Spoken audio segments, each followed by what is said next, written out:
Hello जय हिंद प्यारे साथियों। देखिए आज हम लोग देखने वाले हैं क्लास 12 बायोलॉजी चैप्टर नंबर 1 का 100 महत्वपूर्ण क्वेश्चन, जो कि आपके परीक्षा के लिए काफ़ी ज़्यादा महत्वपूर्ण है। अगर ये सारा ऑब्जेक्टिव क्वेश्चन को कर लीजिएगा तो इससे बाहर आपका ऑब्जेक्टिव क्वेश्चन नहीं आएगा। ठीक है, जीवों में जनन के 100 महत्वपूर्ण, यानी कि जितना भी बुक है प्यार बच्चों आपका पहला चैप्टर का, उसको पूरा एकदम नींबू की तरह निचोड़ ऑब्जेक्टिव लेकर आए हैं। इसको आप लोग अच्छे तरीके से याद कर लीजिएगा। मेरा गारंटी है आपके एग्जाम में इस चैप्टर से एक भी क्वेश्चन नहीं छूटेगा। ठीक है, तो इस वीडियो को पूरा अंत तक देखिए और साथ में आप लोग चैनल से पहली बार जुड़ते हैं तो चैनल को भी सब्सक्राइब कर लेना है, और साथ में आप लोग नोट्स या बैट्स लेना चाहते हैं इस नंबर पर आप लोग कांटेक्ट कर लीजिएगा। ठीक है, तो चलिए क्लास 12 एनसीईआरटी का 200 VVI ऑब्जेक्टिव की शुरुआत करते हैं पहला चैप्टर का। तो चलिए पहला नंबर क्वेश्चन है प्यार बच्चों के निम्नलिखित में से कौन ठहरे हुए पानी में ऑक्सीजन को खींच लेता है। देखो ठहरे हुए पानी में जो ऑक्सीजन को खींच लेता है वो कौन है, तो याद रखिएगा प्यार बच्चों हाइसिंथ यानी कि जलकुंभी जो होता है ठहरे हुए पानी में ऑक्सीजन को खींच लेता है। इसीलिए इसका जो सही जवाब होगा ए नंबर होगा। ठहरे हुए पानी में ऑक्सीजन को कौन खींच लेता है, तो जलकुंभी। राइट आंसर क्या होगा, ए नंबर। ध्यान में रखिएगा। ठीक है, बहुत महत्वपूर्ण क्वेश्चन है, याद रखिएगा। अगला क्वेश्चन का आंसर है कि निम्नलिखित में से किसे बंगाल का आतंक कहा जाता है। प्यार बच्चों बंगाल का आतंक किसे कहा जाता है, बहुत महत्वपूर्ण क्वेश्चन है। बंगाल का जो आतंक जो कहा जाता है प्यार बच्चों जलकुंभी को कहा जाता है। यानी आप लोग सुने होंगे कि बंगाल को आतंक इसलिए कहा जाता है क्योंकि ये आपको पता है 65,000 8 महीने में लगभग पुष्प 200 ये पैदा कर देता है। कौन, तो जलकुंभी। और ये क्वेश्चन काफी ज्यादा आपके परीक्षा में पूछा गया है, तो इसको आप लोग अच्छे तरीके से याद कर लीजिए। हर बोर्ड में देख लीजिए ये क्वेश्चन पूछा हुआ है। ठीक है, तो याद रखना बंगाल का जो आतंक होगा कौन होगा, जलकुंभी। चलिए 3 नंबर क्वेश्चन का आंसर है कि आद्रक में कायिक परिवर्तन किसके द्वारा होता है। देखिए आद्रक में कायिक परिवर्तन जो होता है प्यार बच्चों किसके द्वारा होता है, ये भी बहुत महत्वपूर्ण क्वेश्चन है। आद्रक जो होता है उसमें कायिक परिवर्तन जो होता है वो किसके माध्यम से होता है, तो हमेशा याद रखिएगा राइजोम के माध्यम से होता है। यानी कि जितने भी अदरक होते हैं, अदरक हो गया और भी बहुत चीज होता है, लहसुन होता है, तो ये सब में जो कायिक परिवर्तन होता है किसके माध्यम से होता है, तो याद रखना राइजोम के माध्यम से होता है। बहुत बढ़िया क्वेश्चन आपके परीक्षा में कई बार पूछा गया है। देखो ट्यूबर तो यहाँ पर होगा नहीं, जड़ भी नहीं होगा। हमेशा याद रखना मेरे प्यार बच्चों जो अदरक होता है उसमें कायिक परिवर्तन राइजोम के द्वारा होता है, और आलू में जो होता है ना वो ट्यूबर के द्वारा होता है। आलू में जो परिवर्तन होता है ट्यूबर के द्वारा यानी कांद। ठीक है, तो यहाँ पर अदरक पूछेगा तो राइजोम होगा। Right answer option number A होगा। अगला क्वेश्चन देखिए कहा जा रहा है कांद किसका उपरूपांतरण है। देखिए कांद मेरे प्यार बच्चों किसका उपरूपांतरण है, तो देखिए कांद जो है मेरे प्यार बच्चों आलू का, मतलब ये आलू जो होता है प्यार बच्चों क्या होता है, जड़ होता है कि तना होता है। थोड़ा सोचो, दिमाग लगाओ कि कांद जो है ट्यूबर किसका उदाहरण है, तो कांद जो होता है मेरे प्यारे बच्चों एक प्रकार का तना होता है। यानी आलू जो है प्यारे बच्चों हम लोग आलू का कौन सा भाग, यानी कि आलू जो होता है हम लोग कहते हैं वो तना होता है। क्या होता है, तना होता है। इस बात को थोड़ा ध्यान रखो क्योंकि आपके परीक्षा में पूछा जाता है आलू का कौन सा भाग कहा जाता है, तो याद रखना यहाँ से तना वाला भाग कहते हैं। यानी हमेशा से याद रखना मेरे प्यारे बच्चों यहाँ पर कांद जो होगा किसका रूपांतरण होगा, तो तना का। ध्यान रखना जड़ नहीं है, तना है। ठीक है, चलिए अगला क्वेश्चन देखिए 5 नंबर क्वेश्चन, कौन अंड प्रजक प्राणी यानी कि अंडा देने वाला जो प्राणी है मेरे प्यारे बच्चों वो कौन है, तो याद रखना मेरे प्यारे बच्चों अंड प्रजक में अंडा देने वाला प्राणी जो होता है मुर्गी होता है, सांप होता है, मगरमच्छ होता है। यानी कि सभी का सभी क्या है, तो अंड प्रजक अंडा देने वाला प्राणी है। इसीलिए इसका जो सही जवाब होगा डी नंबर होगा। बहुत ज्यादा महत्वपूर्ण क्वेश्चन है। ठीक है, याद रखिएगा।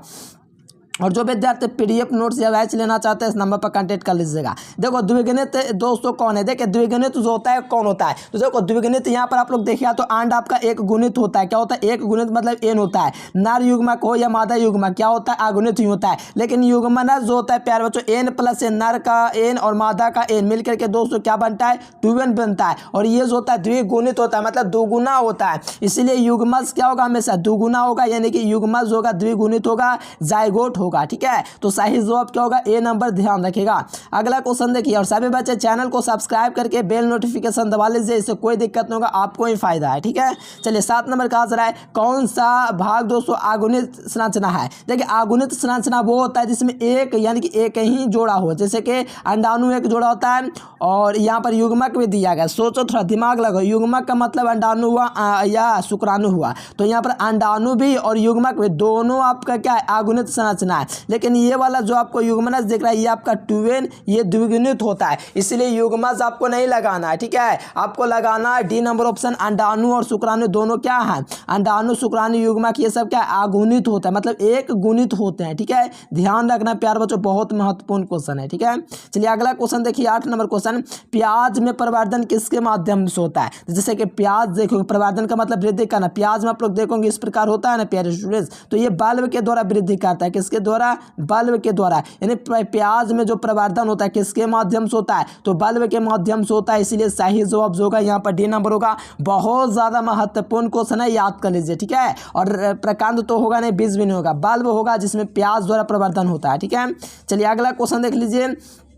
यहाँ पर कहा जाता है कि निम्नलिखित में से कौन सा होता है पादप का शरीर में होता है? देखिए किसमें जो होता है प्यारे बच्चों, आगुनित पादप शरीर होता है। तो देखिए आगुनित जो पादप शरीर होता है, ये भी क्वेश्चन इस बार आया प्यारे बच्चों, बहुत बढ़िया क्वेश्चन है। ये अनावृत बीज में होता है। अनावृत बीज क्या होता है? सॉरी यहाँ पर क्या मैंने लगा था, ब्रायोफाइट जो होता है इसमें जो होता है पादप शरीर पूछा जाए, पादप शरीर में जो होता है ये ब्रायोफाइट होता है। अगर आपसे पूछा जाए मेरे प्यारे बच्चों भ्रूणपोष में, तो अनावृत बीज होगा त्रिगुणित, लेकिन हमसे पूछा क्या जा रहा है मेरे प्यारे बच्चों, यहाँ से हमसे पूछा जा रहा है आगुनित। आगुनित में जो होता है ब्रायोफाइट जो होता है ये आपका आगुनित होता है, इसको थोड़ा ध्यान में रखेगा। Right answer D number. अगला क्वेश्चन देखिए 10 नंबर का, आज रहा है कि पैरामीशियम में किस प्रकार का द्विखंडन होता है? देखो पैरामीशियम का दोस्तों आकार देखो तो चप्पल के आकार के जैसा होता है, तो इसके में जो होता है द्विखंडन जो होता है अनुप्रस्थ भाग से होता है, मतलब बीच वाला जो भाग होता है वहीं टूटता है, यानी कि अनुप्रस्थ द्विखंडन होता है। किसमें होता है? तो हमेशा याद रखेगा पैरामीशियम में। बहुत महत्वपूर्ण क्वेश्चन है, याद रखना, आपके परीक्षा में बार बार पूछा हुआ क्वेश्चन है,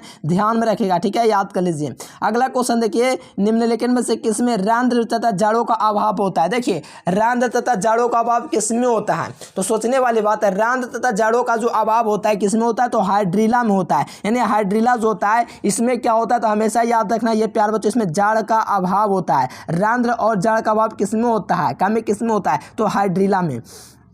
अगला क्वेश्चन देखिए, पार्थोजेनेसिस जो शब्द है किसके द्वारा दिया गया है? देखिए पार्थोजेनेसिस जो शब्द है ये ओवन वैज्ञानिक के द्वारा दिया गया है। ऐसे तो सभी का योगदान दिया जाता है, ये सब वैज्ञानिक का है, लेकिन मूल रूप से जो योगदान जाता है मेरे प्यारे बच्चों वो आपका ओवन वैज्ञानिक को दिया जाता है। पार्थोजेनेसिस शब्द का योगदान, ठीक है, निर्माण कहा जा सकता है, ठीक है। यहाँ पर सब वैज्ञानिक का नाम है, लेकिन ओवन को सबसे ज़्यादा दिया जाता है।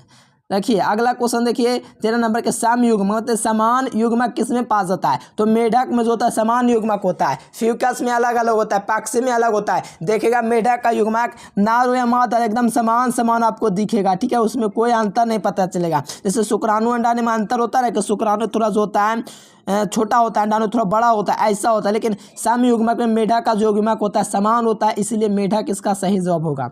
अगला क्वेश्चन देख लीजिए, अनावृत बीजीय पौधों में भ्रूण, हाँ यही क्वेश्चन की बात कर रहा था मैं। आवृत बीजीय पौधों में भ्रूणपोष की सूत्रगुणता का अनुपात क्या होता है? तो भ्रूणपोष में ये त्रिगुणित होता है, मतलब ये त्रिगुणी होता है। क्या होता है? त्रिगुणी। याद रखिएगा, बहुत बढ़िया क्वेश्चन है, आपके परीक्षा में बार बार पूछा हुआ क्वेश्चन है, तो याद रखिएगा त्रिगुणित होता है। अगला क्वेश्चन देखिए, ईस्ट में प्रजनन किसके माध्यम से होता है? देखिए ईस्ट में जो प्रजनन होता है किसके माध्यम से होता है? तो सबको पता है ईस्ट जब भी बात आता है तो मुकुलन द्वारा प्रजनन होता है। किसके द्वारा? मुकुलन के द्वारा प्रजनन होता है। किसमें? तो ईस्ट में। तो राइट आंसर क्या होगा? ए नंबर, याद कर लीजिए। अगला क्वेश्चन देखिए, युग्मक समानता कैसा होता है? देखिए युग्मक जो होता है हमेशा एक गुना का हैप्लॉइड होता है। क्या होता है? युग्मक हमेशा क्या होता है? हैप्लॉइड, मतलब एक गुणित होता है। यानी जब भी युग्मक की बात करेगा ना मेरे प्यारे बच्चों, ये क्या होगा? एक गुणक होगा। अगर युग्मक यहाँ पर रहेगा और लास्ट में जाल मिलेगा ना, तब आपका द्विगुणित होगा, ठीक है, द्विगुणित तब होगा, ठीक है। यहाँ पर द्विलिंगी दिया गया है, तो ऑप्शन ए होगा। अगला क्वेश्चन देख लो, जेम्यूल्स का निर्माण होता है, यानी जेम्यूल्स बनते हैं, तो जेम्यूल्स होता है वो आपके स्पंज में बनते हैं, तो ध्यान में रखना है ऑप्शन नंबर ए स्पंज। अगला क्वेश्चन देखिएगा 18 नंबर क्वेश्चन, कहा जा रहा है कि निम्नलिखित में से कौन जो होता है प्यारे बच्चों पुष्पी पादपों के जनन में काम नहीं आता है? देखिए पुष्पी पादपों के जनन में कौन काम नहीं आता है? देखो पुष्पी पादप जो है कंद के द्वारा बनाया जा सकता है, कंद के भाग से, ठीक है। भूस्तरी, ये तो शायद कन्फ्यूजन लग रहा है प्यारे बच्चों, हाँ भूस्तरी के द्वारा भी हो ही जाएगा। पुष्पी पादपों का जनन प्रकांड के द्वारा भी हो सकता है, लेकिन कोनिडिया जो है मेरे प्यारे बच्चों, ये इसके द्वारा किसी भी पुष्प में जनन नहीं होता है। जैसे कि कोई भी पुष्प अगर जनन करना तो उसका कांड भाग ले सकते हैं, भूस्तरी ले सकते हैं या तो प्रकांड ले सकते हैं, लेकिन कोनिडिया का यूज नहीं होता है, इसलिए सही जवाब डी नंबर। केंचुआ प्राणी होता है, तो केंचुआ कैसा प्राणी होता है? तो सबको पता है कि ये उभयलिंगी प्राणी होता है, मतलब द्विलिंगी प्राणी होता है। कैसा प्राणी होता है? उभयलिंगी द्विलिंगी प्राणी होता है मेरे प्यारे स्टूडेंट्स। इसके राइट आंसर बी नंबर हो जाएगा, केंचुआ प्राणी हो जाएगा द्विलिंगी। अगला क्वेश्चन देखिए, कौन जो है 18वें पानी में ऑक्सीजन को खींच लेता है? तो 18वें पानी में ऑक्सीजन को खींचने वाला कौन होता है? तो जलकुंभी होता है, यानी जलकुंभी जो होता है 18वें पानी में ऑक्सीजन को खींच लेता है। कितना मस्त क्वेश्चन है ना, आसान क्वेश्चन है। 21 नंबर क्वेश्चन कहा जा रहा है, कौन सा का भाग अगुणित होता है। अगुणित का मतलब समझ रहे हो, एक गुणित कौन है ये हमसे कहा जा रहा है। देखो अंडाशय की बात करेगा तो ये आपका द्विगुणित है, पराकोष तो होगा ही नहीं। और यहाँ पर आपसे क्या पूछा जा रहा है, युग्म राशि, ये भी आपका द्विगुणित ही है। तो यहाँ पर सोचने वाली बात है, अगुणित की बात कहा जा रहा है। और ये पराग जो होता है आप लोग जानते हैं, ये पराग जो होता है ये आपका अगुणित एक गुणित होता है, ठीक है। पराग को एक गुणित कहा जाता है, इसलिए सही जवाब सी नंबर। अगला क्वेश्चन देखिएगा 22 नंबर क्वेश्चन कि पादप का अगुणित कौन होता है। देखो पादप का जो अगुणित होता है वो कौन होता है, ध्यान से क्वेश्चन अगर आप लोग देखिएगा ना तो एक बात थोड़ा आपको कॉमन लगेगा कि पादप का, यानी कि पादप में पूछा जा रहा है अगुणित कौन है। तो पादप यहाँ पर पूछा जा रहा है प्यार बच्चों, तो पादप काय में जो हो जाएगा अगुणित कौन हो जाएगा, शैवाल हो जाएगा कि कवक हो जाएगा। सब लोग कंफ्यूज कर जाते हैं, लेकिन आपको ध्यान रखना ब्रायोफाइट जो होता है ये आपका जो होगा प्यार बच्चों अगुणित होगा। ये सब का द्विगुणित भी कहीं कहीं होते हैं, ठीक है। इसलिए आपको याद रखना ब्रायोफाइट जो होगा क्या होगा, अगुणित होगा। अगला क्वेश्चन आइए, काजू कैसा फल है, बताइए। काजू असत्य फल है, कैसा फल है बताइए प्यारे बच्चों। काजू जो है ये कैसा फल है बताइए मेरे प्यारे बच्चों। तो काजू एक प्रकार का प्यारे बच्चों कहा जाए तो नट फल है, मतलब असत्य फल, ठीक है। तो काजू कौन सा फल हो जाएगा, नट फल हो जाएगा। तो सही जवाब क्या हो जाएगा, सी नंबर, ध्यान रखिएगा। अगला क्वेश्चन देखिएगा 23-24 नंबर क्वेश्चन कि द्विनिषेचन का परिणाम क्या होता है। तो द्विनिषेचन का परिणाम जो होता है प्यार बच्चों, द्विनिषेचन के दौरान क्या बनता है, भ्रूणपोष बनता है। ये सबको पता है कि द्विनिषेचन जब क्रिया होती है तो उससे भ्रूणपोष का निर्माण होता है, किससे, भ्रूणपोष। और ये भ्रूणपोष जो होता है कैसा होता है, तो ये भ्रूणपोष जो होता है त्रिगुणित होता है, कैसा होता है, तीन गुणित होता है। अगला देखिएगा 24-25 नंबर क्वेश्चन, जब नर और मादा गैमेट में युग्मन होता है तब क्या कहलाता है। देखिए जब नर और मादा गैमेट में होता है तो इसको हम लोग क्या कहते हैं, तो इसको हम लोग लैंगिक जनन कहते हैं। कि जब नर और मादा गैमेट कहते हैं, युग्मन इस यहाँ पर होता है तो इसी को हम लोग बोलते हैं लैंगिक जनन। क्या बोलते हैं, लैंगिक जनन। तो सही जवाब क्या होगा प्यारे बच्चों, बी नंबर, ठीक है। चलो 26 नंबर क्वेश्चन कहा जा रहा है कि उच्च श्रेणी के पौधों में निषेचन होता है तो आंतरिक में होता है। हम लोग में क्या होता है कि अंदर में निषेचन होता है, यानी कि उच्च श्रेणी के पौधों में जो निषेचन होगा कहाँ पर होगा, तो आंतरिक में होगा। हमेशा से ध्यान में रखिएगा, आंतरिक का मतलब होता है अंदर में होता है। जैसे हम लोग के जैसे मादा देखते होंगे शरीर के अंदर में निषेचन होता है, बाहर में निम्न जो जीव होता है उसमें होता है, जैसे अंडा ये सब निर्माण करना। तो ये उच्च श्रेणी जैसे हम लोग में होता है आंतरिक निषेचन, अंदर में निषेचन होता है पेट में, ठीक है। अगला क्वेश्चन देखिए, साल के कंद उदाहरण है। तो सबको पता है कि साल के कंद किसका उदाहरण होगा, बता दीजिए प्यारे बच्चों। साल के कंद जो होगा किसका उदाहरण होगा, ठीक है। बहुत बढ़िया क्वेश्चन है। तो साल के कंद के बाद जब भी आता है ना तो प्याज होगा। क्या होगा, साल के कंद किसका रूपांतरण होगा, तो हमेशा से ध्यान रखिएगा। तो हमेशा याद रखिएगा प्यारे बच्चों, साल के कंद का मतलब होता है प्याज, ठीक है। तो साल के कंद पूछे या फिर से लहसुन पूछे तो ये सब साल के कंद का उदाहरण होता है मेरे प्यारे बच्चों, मतलब साल के कंद यानी प्याज होता है, ठीक है। हमेशा से ध्यान रखिएगा प्यारे बच्चों, आपके परीक्षा में बार बार पूछा हुआ है। चलिए स्तनधारियों में निषेचन कहाँ होता है, आप बताइए। स्तनधारी जो होते हैं मेरे प्यारे बच्चों, इसमें निषेचन कहाँ पे होता है, तो फैलोपियन नली में निषेचन होता है, सबको पता है। जितने भी स्तनधारी होते हैं उसमें निषेचन की क्रिया फैलोपियन नली में होती है। कहाँ पे होती है, तो फैलोपियन नली में होती है। तो राइट आंसर क्या हो जाएगा, डी नंबर, ध्यान में रखिएगा, ठीक है। अगला क्वेश्चन देखिए 29 नंबर क्वेश्चन, जब संतात्विक उत्पत्ति एकल जनक द्वारा होती है तो इसको हम लोग क्या बोलते हैं। जब संतात्विक उत्पत्ति एकल जनक होती है यानी अकेले में होता है तो इसको हम लोग बोलते हैं अलैंगिक जनन। कौन से विधि, अलैंगिक जनन। यानी कि जब संतात्विक उत्पत्ति एकल जनक द्वारा होती है मेरे प्यारे बच्चों, इसी को हम लोग क्या बोलते हैं, तो हमेशा से ध्यान रखिएगा, इसी को हम लोग कहते हैं अलैंगिक जनन, ठीक है, याद रखिएगा। देखिए प्राकृतिक अनिषेचन किस में होता है, तो प्राकृतिक जो अनिषेचन होता है मेरे प्यारे बच्चों ये आपका मधुमक्खी में होता है। किस में होता है, मधुमक्खी में जो होता है प्राकृतिक अनिषेचन होता है, ठीक है, अनिषेचन। ये सारा चीज पढ़ाया हुआ है, ये क्या चीज होता है प्यारे बच्चों। अगर आप बढ़िया से क्लास नहीं किए तो नीचे आपको नंबर दिखा, नोट्स आप लोग ले सकते हैं, बैच भी ज्वाइन कर सकते हैं, सारा चीज आपको मिल जाएगा, ठीक है। बस मेहनत से पढ़ने की जरूरत है। अगला क्वेश्चन देख लीजिए 31 नंबर क्वेश्चन, स्तनधारियों के शुक्राणु के मध्य भाग में क्या पाया जाता है। तो स्तनधारियों के शुक्राणु के मध्य भाग में माइटोकॉन्ड्रिया पाया जाता है। हमेशा से याद रखिएगा, शुक्राणु के जो मध्य भाग में होता है हमेशा क्या पाया जाता है, तो हमेशा याद रखना माइटोकॉन्ड्रिया पाया जाता है, ठीक है। कोई दिक्कत नहीं ना होगा, हमेशा याद रखना, ये क्वेश्चन पूछा जाता है। चलो आज निम्नलिखित में से कौन उभयलिंग पादप नहीं है। देखिए उभयलिंग पादप नहीं है, बताओ कौन उभयलिंग पादप नहीं है। सोचने वाली बात है, उभयलिंग का मतलब क्या होता है, द्विलिंगी पादप नहीं है। तो देखो सरसों हमेशा ध्यान रखना द्विलिंगी होता है। क्या होता है, सरसों जो होता है हमेशा से आपका द्विलिंगी होता है मेरे प्यारे बच्चों। तो यहाँ पर आप लोग इसका थोड़ा कमेंट करके बताइएगा, ठीक है। तो यहाँ पर सरसों आपका क्या होता है, सबको पता है कि द्विलिंगी होता है। थोड़ा सा यहाँ पर आपको पादप नहीं है। अब इसका थोड़ा कमेंट करके बताइएगा कौन सा हो जाएगा, ठीक है। पादप नहीं है तो इसे यहाँ पर सरसों जो होता है ये उभयलिंग तो नहीं है, तो कन्फर्म है। अब बताना दोनों में से कौन है आपका उभयलिंग नहीं है, ठीक है। ये आपके लिए क्वेश्चन है।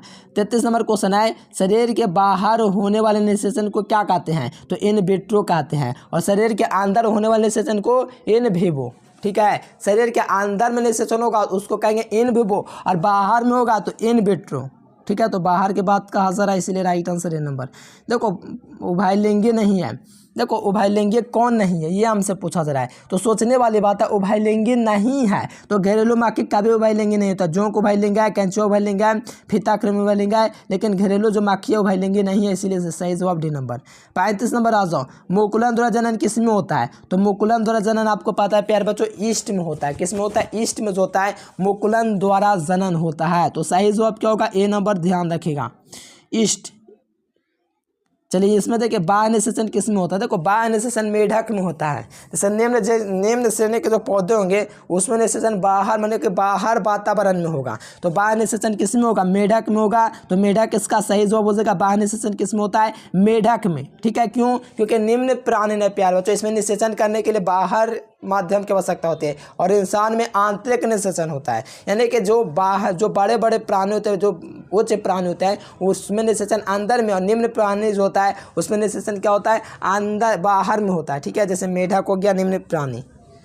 चलो आ जाओ अगला क्वेश्चन देखिए, कौन अंड प्रजक प्राणी है, तो मुर्गी, सांप, मगरमच्छ ये सब क्या होता है, ये सब आपका दोस्तों अंड प्रजक प्राणी है, अंडा देने वाला। मनुष्यों में गुणसूत्रों की संख्या कितना होता है, तो मनुष्यों में गुणसूत्रों की संख्या युग्मकों में जो गुणसूत्रों की संख्या होता है प्यार बच्चों वो आपका 23 जोड़ा होता है। कितना होता है, 23 जोड़ा, क्योंकि युग्मकों में पूछा जा रहा है, युग्मक मैंने जोड़ा होता है, तो 23 जोड़ा। चलो यहाँ पर आ जाओ, कहा जा रहा है कि जब नर और मादा गैमेट में हो तो इसको हम लोग क्या कहते हैं, जब नर और मादा गैमेट में होता है तो इसको हम लोग बोलते हैं लैंगिक जनन। क्या बोलते हैं, लैंगिक जनन।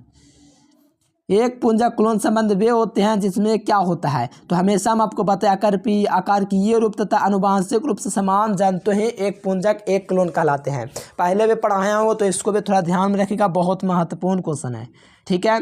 अगला क्वेश्चन देखिए, यहाँ पर कहा जाए किसके जनक जो होते हैं प्यार बच्चों कोशिका 2 भागों में विभक्त हो जाता है, तो मोनेरा और प्रोटिस्टा जो होता है ये 2 भागों में विभक्त हो जाता है। क्या हो जाता है, 2 भागों में टूट जाता है। यानी किसी जनक के कोशिका 2 भागों में विभक्त होता है, तो मोनेरा और प्रोटिस्टा जो होता है इसके 2 भाग में टूट जाते हैं, ठीक है। चलो यहाँ पर 42 नंबर क्वेश्चन कहा जाता है कि द्विखंडन किस में होता है, तो द्विखंडन जो होता है अमीबा और पैरामीशियम दोनों में जो होता है द्विखंडन होता है, इसीलिए इसका राइट आंसर क्या हो जाएगा, डी नंबर हो जाएगा। द्विखंडन अमीबा और पैरामीशियम दोनों में होता है। यहाँ पर देखिए मुकुलन द्वारा जनन किस में होता है, देखिए मुकुलन द्वारा जनन जो होता है मेरे प्यारे लाल वो किस में होता है ये हमसे पूछा जा रहा है। बता दो मुकुलन द्वारा जनन किस में होता है, तो ईस्ट में होता है। कुछ विद्यार्थी कहेंगे क्या आप लोग भी कहना चाहोगे कि ईस्ट में होता है, तो फटाफट बता दीजिए प्यार बच्चों। और जो विद्यार्थी चैनल को सब्सक्राइब नहीं किया कर लीजिए, सब्सक्राइब करने में क्या जाता है बताइए, आपके लिए इतना मेहनत करते हैं प्यार बच्चों, बताइए ऐसा कीजिएगा तो काम कैसे चलेगा। यहाँ पर देखिए 44 नंबर, जेम्यूल्स किस में बनता है, तो सबको पता है स्पंज में बनता है, तो सही जवाब ए नंबर हो जाएगा, जेम्यूल्स स्पंज में बनता है। अगला क्वेश्चन देख लीजिए कि किसमें जो पुष्पी पादपों में काम नहीं आता है, कांद आता है काम, भूसरी काम आता है ये, लेकिन कोनिडिया जो होता है पुष्पी पादपों के जनन में काम नहीं आता है। अगला देखिए बंगाल कहाँ होता है, जलकुंभी को कहा जाता है, सबको पता है। अगला क्वेश्चन देखिए 47 नंबर क्वेश्चन, कहा जा रहा है कि इनमें से किस पौधे से पत्ते की कटियों से अपस्थानिक कलिका निकलते हैं, मतलब कि पत्ती है, मान लीजिए पत्ती है तो इसके क्या निकलेगा, अपस्थानिक कलिका इस प्रकार से निकलेगा। तो ये क्या होता है, ये किस में से निकलते हैं, ब्रायोफिलम से ऐसा निकलता है। किससे निकलता है, ब्रायोफिलम से, ध्यान में रखिएगा, बहुत महत्वपूर्ण क्वेश्चन है। देखिए जीवन में सिर्फ एक ही बार पुष्प पैदा कर सकता है, तो वो आपका बांस होता है। जीवन में केवल एक बार ही पुष्प पैदा करता है, तो बांस ये उत्पन्न सिर्फ करता है एक बार, ऑप्शन ए। देखिए निम्नलिखित में से कौन जो है 12 वर्ष में सिर्फ एक बार पुष्प खिलते हैं, बताइए सिर्फ 12 वर्ष में सिर्फ एक बार पुष्प खिलते हैं, किस पे बताइए, तो नीला कुरिंज नाम सुने हैं, नीला कुरिंज जो होता है 12 वर्ष में सिर्फ एक बार पुष्प खिलते हैं। कितना, सिर्फ एक बार, हाँ मेरे प्यारे, सिर्फ एक ही बार पुष्प खिलते हैं, किस पर, नीला कुरिंज पर। अगला देखिए मध्य चक्र किस में पाया जाता है, तो मध्य चक्र जो होता है किस में पाया जाता है, थोड़ा सोचने वाली बात है, बताइए चलिए बहुत बढ़िया। देखिए मध्य चक्र यानी कि मध्य चक्र पहले कहा किसमें पाया जाता है, तो स्तनधारी जो होती है ना, जैसे कि मादा, उसमें पाया जाता है। तो मादा के अंतर्गत गाय भी है, तो मध्य चक्र पाया जाएगा। क्या पाया जाएगा, हाँ, तो भेड़ में भी पाया जाएगा, क्या कुत्ता में भी पाया जाएगा, तो कुत्ता में भी पाया जाएगा। ठीक है, यानी उनमें से सभी जो हो जाएगा नहीं, मध्य चक्र होगा, सभी में पाया जाएगा। ठीक है, चलिए बहुत ही बढ़िया। अगला क्वेश्चन आ जाओ, ऋतुस्राव चक्र मादा में पाया जाता है। तो मादा देखिए, मादा में जो होता है मनुष्य जैसे कि महिलाएं में, बंदर में हो जाएगा, तो इसमें भी ऋतुस्राव चक्र पाया जाती है, यानी ये चिंपैंजी में भी पाया जाएगा, यानी डी नंबर हो जाएगा। इसी को मासिक चक्र भी कहीं कहीं कहा जाता है। ठीक है, ध्यान में रहेगा कि नहीं प्यारे स्टूडेंट्स, बताओ, एकदम ध्यान में रहना चाहिए यार, कोई दिक्कत नहीं है। 52 नंबर क्वेश्चन है, युग्मक जनन में बनता है। तो युग्मक जनन में क्या बनता है, केवल नर युग्मक, मादा युग्मक। ठीक है, तो यहाँ पर दोनों युग्मक बनेगा, केवल नहीं बनेगा, नर युग्मक और मादा युग्मक दोनों बनेगा।